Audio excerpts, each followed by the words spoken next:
La mayoría de la gente no son ellos mismos. Sus pensamientos son las opiniones de otros. Sus vidas son un plagio y sus pasiones son eslogans. Oscar Wilde. Hay épocas en la historia donde se condenan ciertas prácticas y pasiones que en otras no.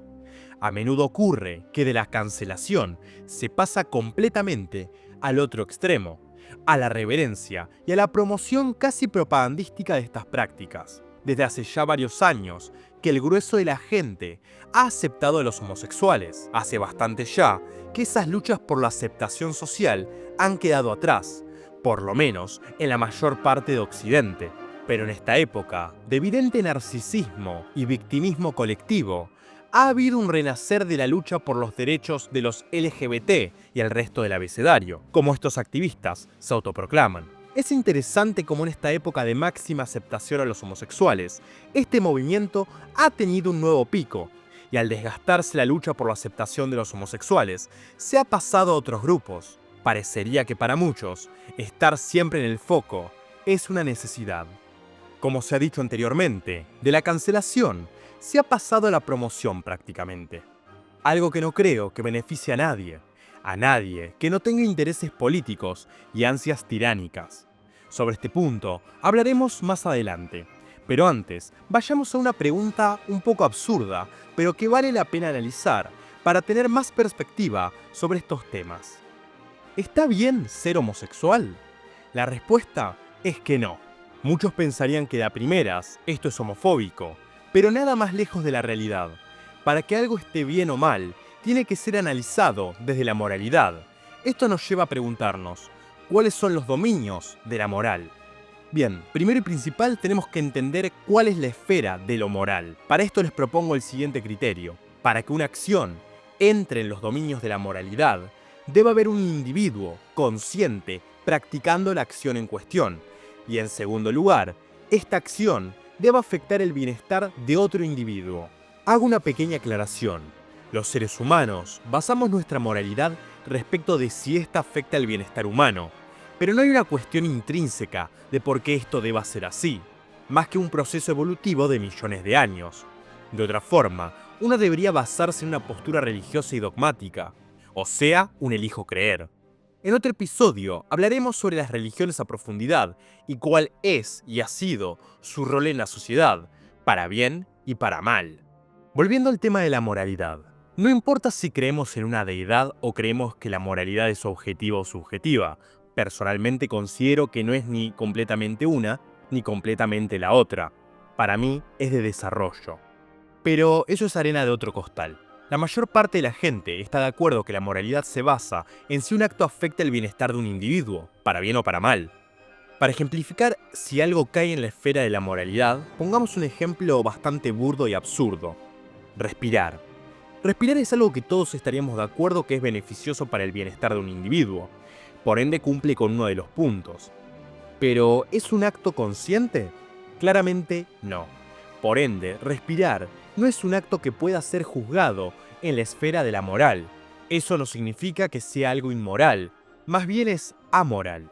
Esto es una obviedad prácticamente, pero nos sirve para ilustrar el caso de la homosexualidad. Ahora, preguntémonos, ¿afecta la homosexualidad al bienestar de las personas? Podríamos debatir incansablemente sobre si la paternidad homosexual, el matrimonio igualitario, la inclusión o la educación sexual sobre esta materia en los niños es beneficiosa o no. Pero estas cuestiones no están directamente relacionadas con la homosexualidad. De hecho, muchas de estas posiciones son promovidas propagandísticamente, como hemos dicho antes, por gente heterosexual, siempre y cuando una relación sexoafectiva se produzca entre individuos conscientes y sin coacción de ninguna de las dos partes, podríamos decir que no hay algo que intrínsecamente afecte el bienestar de los individuos. Esto desde ya excluye a los amantes de menores. Creo yo que si esto afectara a dos individuos adultos y aún así decidieran continuar su relación homosexual, siendo conscientes de que esto los afecta, el nivel de conciencia sobre algo solo puede ser juzgado, al fin y al cabo, por el propio individuo, no habría algo necesariamente inmoral. Para expandir esta visión, los invito a leer el maravilloso tratado Los vicios no son delitos, del teórico legal y abolicionista de la esclavitud, Lysander Spooner. Les dejamos el link en la descripción. Entonces, habiendo hecho estas aclaraciones, no creo que la homosexualidad intrínsecamente afecte el bienestar de las personas. Vayamos al siguiente punto. ¿Es la homosexualidad un acto voluntario? ¿Es una decisión consciente? La respuesta es que no. No solo hablo por la propia experiencia, pero analicemos por un momento las posibles causas de la homosexualidad. Algunos defienden que hay factores genéticos, por ende es algo natural de nacimiento, y otros creen que depende del entorno y de nuestra crianza.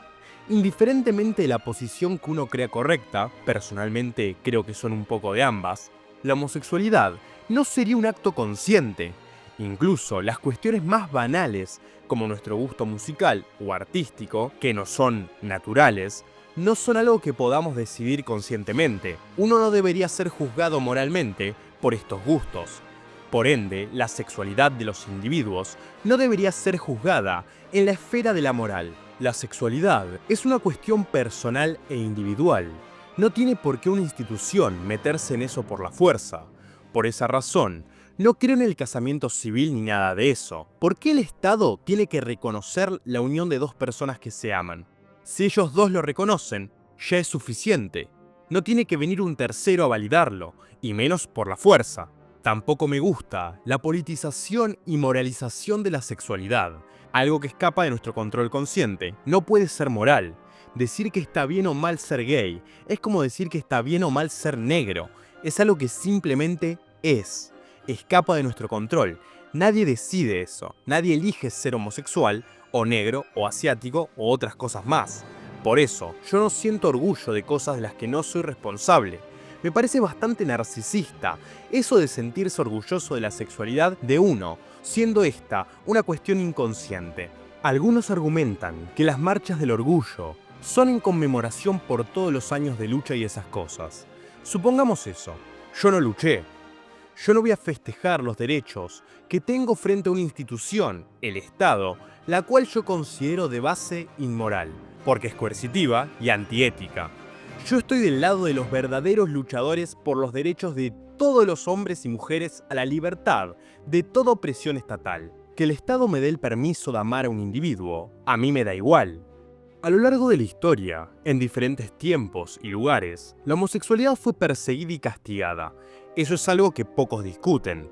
Hasta la década de los años 70, los homosexuales habían sido reprimidos, en muchísimos casos, por la policía, o sea, el Estado.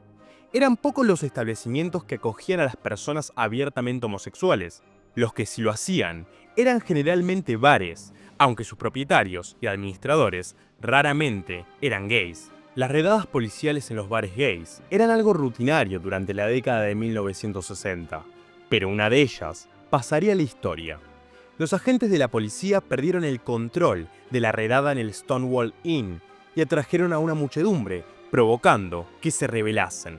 La tensión entre la policía de Nueva York y los residentes gays de Greenwich Village produjo más protestas la siguiente tarde y sucesivamente varias noches después. En cuestión de semanas, los residentes del Village rápidamente se organizaron en grupos de activistas para concentrar esfuerzos en aras de establecer lugares para que gays y lesbianas pudieran manifestar abiertamente su orientación sexual sin miedo a ser arrestados. Las primeras marchas del orgullo se realizaron en 1970 en Nueva York, Los Ángeles, San Francisco y Chicago, en ocasión del aniversario de los disturbios de Stonewall. Básicamente, se recordaba la lucha entre una minoría contra la fuerza de choque del Estado.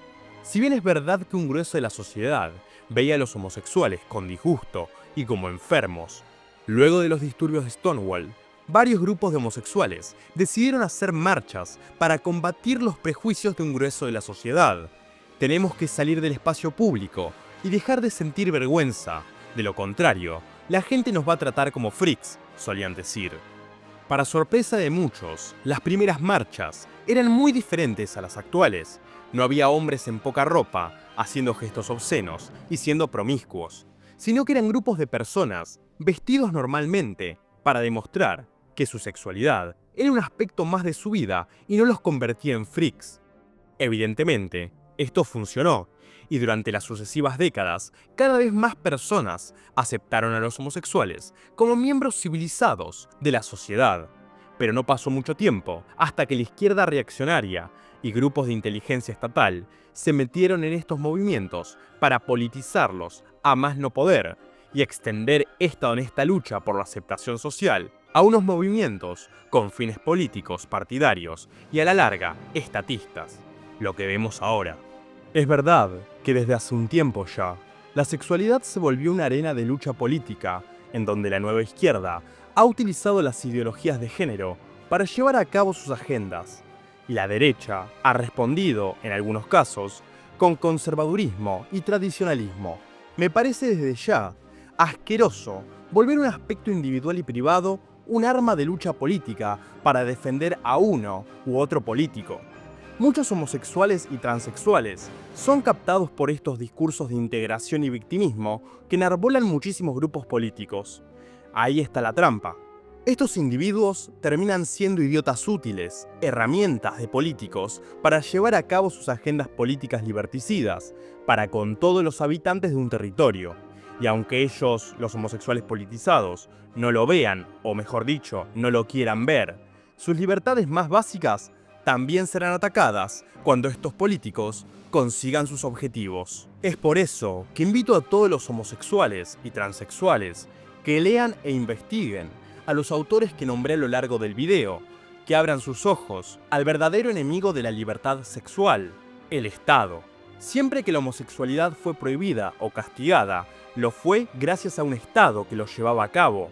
No se dejen engañar por discursos edulcorados que pretenden hacer ganar más electores a un político, ni caigan en el victimismo narcisista. Todo individuo tiene la libertad de vivir su vida de la forma que mejor crea que lo va a beneficiar y compartir esta con la persona que ame, obviamente siempre y cuando no haya coacción de ninguna de las dos partes. Por esto, de la misma forma que yo no obligo a nadie a ser como yo quiero que sea, pido lo mismo del otro lado, que no me obliguen a tratar a otro ser humano como éste me lo exija.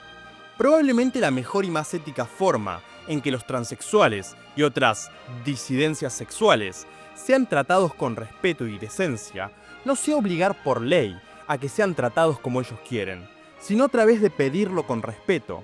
Pocos serán, creo yo, aquellos que no respeten sus deseos de ser llamados por el género que deseen. Cuando la integración se hace por la fuerza, la libertad corre peligro. Es verdad que puede llevar mucho más tiempo, pero lo bueno no se consigue de un día para el otro. La paciencia y la integración voluntaria y pacífica es la verdadera forma de conseguir un mundo más diverso y tolerante. Para terminar, les dejo una frase del grandísimo Max Stirner. El amor siempre fue y será una expresión de la libertad individual.